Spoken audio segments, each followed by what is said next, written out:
I, 37M, never thought I'd be making a post like this. I always saw myself as a secure husband who trusted his wife, 35F, completely. Now I'm questioning everything about my 12-year marriage and need advice on how to handle this situation. I met Jennifer in college when I was a junior and she was a freshman. She came from a wealthy family while I was attending on scholarships and working part-time jobs. Her parents never approved of me dating their daughter. They had plans for her to marry someone from their social circle, preferably the son of one of her dad's business partners. But Jennifer didn't care about their disapproval. We dated for 3 years and got married right after graduation, despite her parents threatening to cut her off. The early years were tough. I started as an entry-level accountant while Jennifer got a job in tech sales thanks to her natural people skills. Her parents barely attended our wedding and refused to help us financially. We lived in a tiny apartment, struggled with student loans, but we were happy.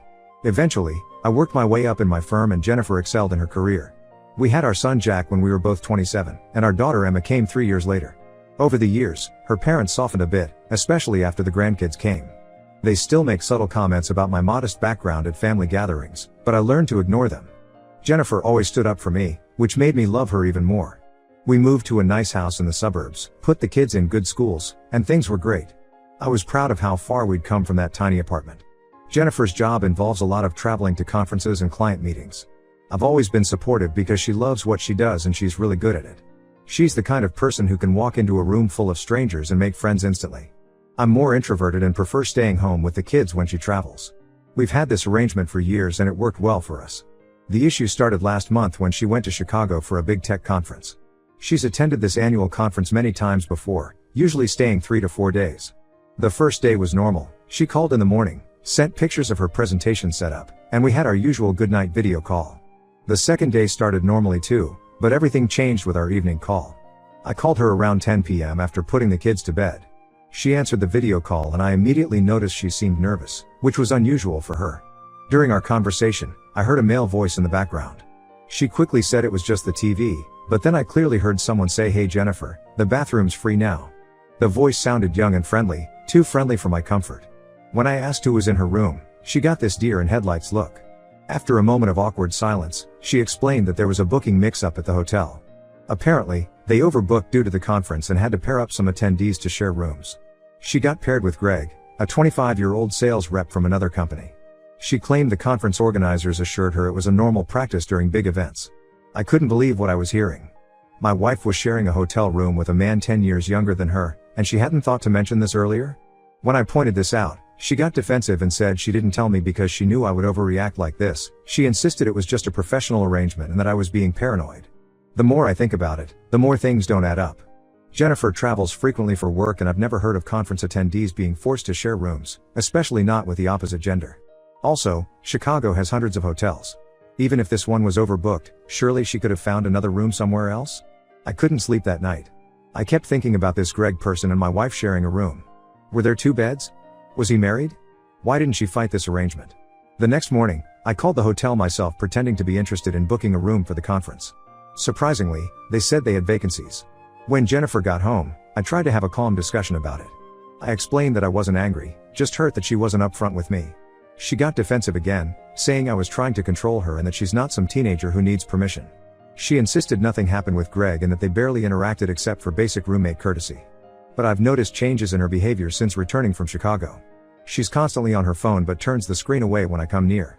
She's started working late more often, saying she has to catch up on work she missed during the conference. When I checked her phone, I know I shouldn't have, but I was desperate. All her work emails and messages were deleted. She says she always deletes work communication for confidentiality, but she never did this before. I talked to my best friend Mike about this and he thinks I'm right to be suspicious. He said his wife would never share a room with another man, and he wouldn't share with another woman, regardless of the circumstances. My sister thinks Jennifer is definitely hiding something and suggested I hire a private investigator. Our kids have noticed the tension. Yesterday, Jack asked why mommy and daddy aren't talking much anymore. Emma keeps trying to get us to sit together during family movie night like we used to. It breaks my heart that our kids are being affected by this. I've always prided myself on being a trusting husband. Over 12 years of marriage, I never checked Jennifer's phone or questioned her work trips. But this situation has shaken my trust completely. If she could hide something like this, what else might she be hiding?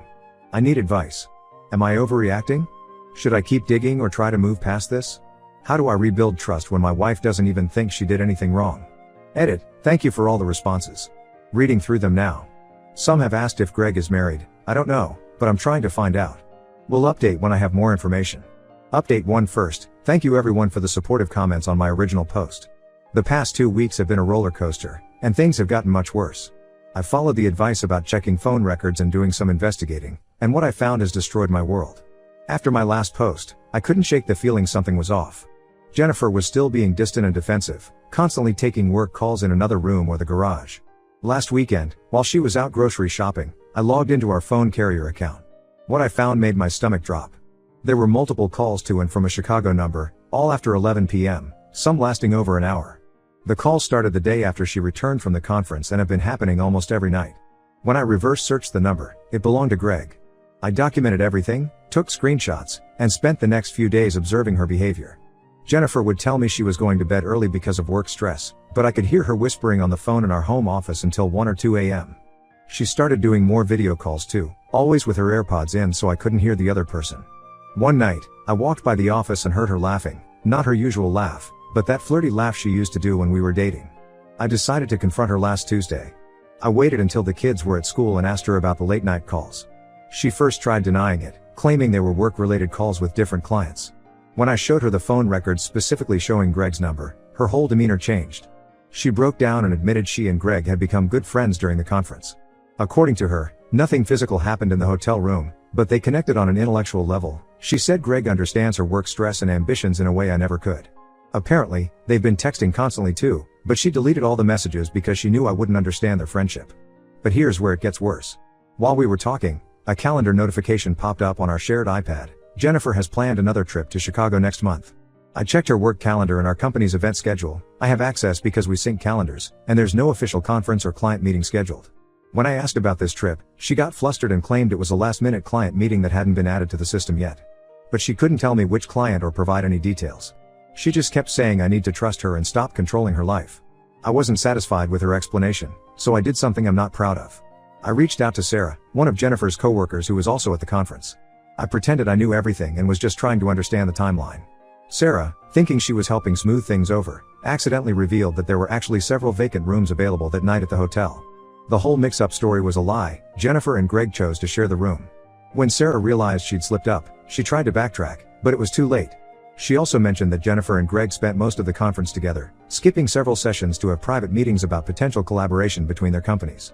No such collaboration has materialized at work. I checked our joint credit card statements next. There are charges from expensive restaurants in our city on evenings when Jennifer said she was working late. Always for 2 people, always at intimate dinner spots. When I asked for receipts or client names, she got angry and said I was crossing a line by monitoring her expenses. The final straw came yesterday. I was doing laundry and found a receipt in her pants pocket for expensive lingerie from the week before her Chicago trip. In 12 years of marriage, she's never worn anything like that for me. When I asked about it, she exploded, saying I was invading her privacy by going through her things. She turned it around on me, claiming my paranoid behavior is pushing her away. I couldn't stay in the house after that. I packed some bags and took the kids to my sister's place. Jennifer has been calling and texting nonstop, switching between angry messages about how I'm destroying our family over innocent friendship and tearful voicemails begging me to come home. She says she'll cut all contact with Greg if that's what I want, but her reaction feels more like she's upset about getting caught than actually being sorry. I told her parents everything, which I never thought I'd do given our rocky history. Surprisingly, they're furious with Jennifer. Her dad called me personally and said that while he may have doubted me as a suitable match for his daughter years ago, he never doubted my character or commitment as a husband. He's disappointed in how Jennifer is handling this situation. The kids are confused and keep asking when we're going home. Jack, being older, seems to understand something is seriously wrong, but Emma just cries and wants her mom. It kills me to see them hurt like this. Last night, Jennifer sent me a long email swearing nothing physical has happened with Greg, but admitting she's been emotionally vulnerable with him. She wants me to come home so we can work things out with marriage counseling. Says she realizes she crossed some lines but doesn't want to lose her family over what she claims is just a close friendship. I don't know what to believe anymore. My gut tells me there's more to this story that I don't know yet. Even if nothing physical happened, which I doubt, the lying and sneaking around feel like cheating to me. Part of me wants to believe her and try to save our marriage for the kids, but another part feels like I'd be a fool to trust her again. For now, I'm staying at my sister's while I figure out next steps. I've consulted a lawyer just to understand my options. Jennifer doesn't know about that yet. I'll update when I have more information. Thank you all for helping me see that I'm not crazy for being suspicious. Edit. Several people asked about Greg's relationship status. I found out he's not married but has a girlfriend in Chicago. I'm debating whether to contact her. Update 2. I wish I was posting with better news, but everything has fallen apart since my last update. The truth finally came out, and it's worse than I imagined. After my last post, Jennifer still went ahead with her Chicago trip despite our ongoing crisis. She claimed she couldn't cancel because it would jeopardize an important client relationship and her job. I knew it was a lie, but I didn't argue. Instead, I called my friend Mike who lives in Chicago and asked him to drive by the client's office she claimed to be meeting. Mike confirmed what I suspected: no meetings were scheduled there. The receptionist had never heard of Jennifer or our company. While this was happening, Jennifer was posting business-related updates on LinkedIn to maintain her cover story. She even sent me photos of her in meetings which I later discovered were old photos from previous trips. Then 2 days ago, everything exploded. I received an anonymous email with an attachment. When I opened it, my world crashed. There were several photos of Jennifer and Greg at different locations in Chicago, at a rooftop restaurant, walking in a park, entering a hotel that wasn't her supposed business hotel. The most devastating photo showed them kissing across a dinner table, and another showed them holding hands while walking. They looked like any other couple in love, except she's married to me and has 2 kids at home. The email was from Greg's girlfriend, now ex, named Ashley. She had grown suspicious of Greg's frequent business calls and hired a private investigator to follow him during Jennifer's Chicago visit. The Pi got photos of their entire weekend together. Ashley apologized for being the bearer of bad news but said she would want to know if she were in my position. I forwarded everything to Jennifer's company HR department. I know some might think this was harsh, but Greg is 5 levels below Jennifer in the company hierarchy, and she had recently approved a significant budget increase for his department. The company has strict policies about relationships between seniors and subordinates, especially when financial decisions are involved. Jennifer came home early from her trip after being called into an emergency video meeting with HR. She was hysterical, saying I had ruined her career and destroyed everything she worked for. When I showed her the photos, she finally broke down and admitted everything. The truth came pouring out. Nothing physical happened that first night in the hotel room, but they had intense chemistry and stayed up all night talking. They exchanged numbers and started texting constantly. 2 weeks later, they met secretly when she had a client meeting in our city. The affair became physical then. All those late-night restaurant charges on our credit card? She was meeting Greg when he came to town for business meetings. The lingerie receipt? It was for their Chicago weekend together. She had been planning to end it, she claimed, but kept getting pulled back in by her feelings for him. Her excuses made me sick. She said she felt young and appreciated with Greg, that he reminded her of how she felt in college. She blamed work stress, said I didn't understand her career goals, claimed she was going through some sort of midlife crisis. But not once did she consider what this would do to our kids. I've moved out permanently now and filed for divorce. I couldn't believe it when Jennifer's parents offered to help with my legal fees. Her dad said he'd rather have an honest son-in-law from a modest background than a daughter who threw away her family for an office fling. Her mom has been helping with the kids, who are staying with me most days. The company investigation revealed that Jennifer had approved over $50,000 in questionable expenses for Greg's department in the past month alone. She's been suspended pending a full audit. Greg kept his job but was transferred to their Seattle office. Apparently, he told HR that Jennifer pursued him and he felt pressured because of her position.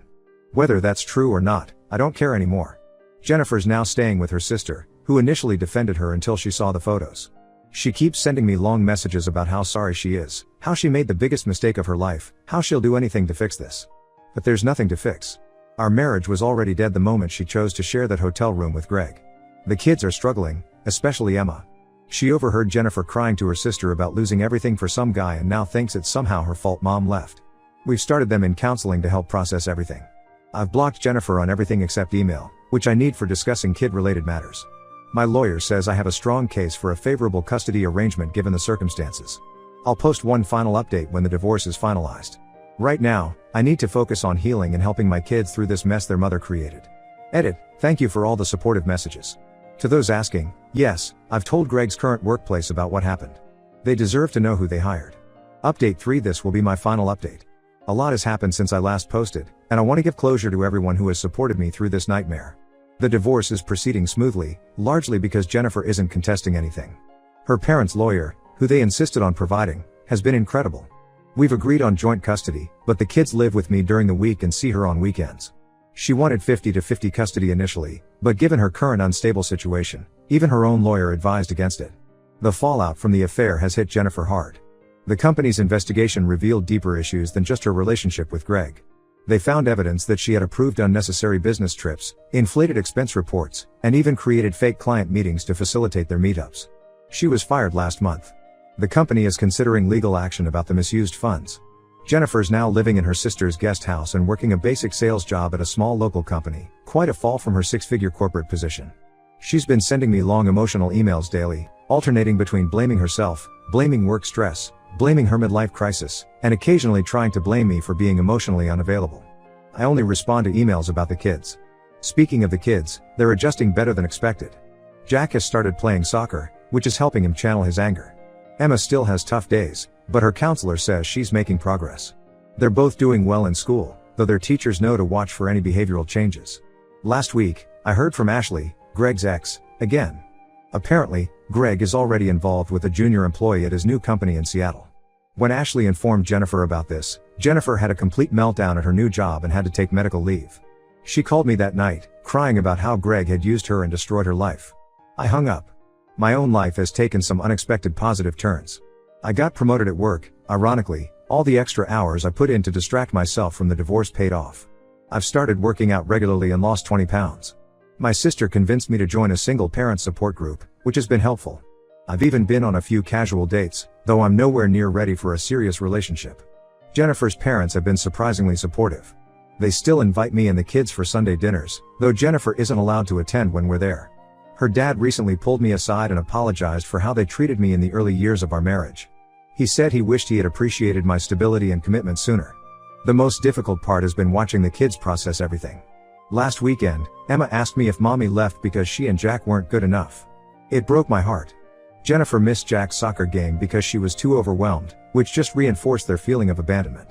I'm not going to lie, there are moments when I miss the family we were. But then I remember the photos of Jennifer with Greg, the countless lies, the way she prioritized her affair over our children's stability, and I know I'm making the right choice.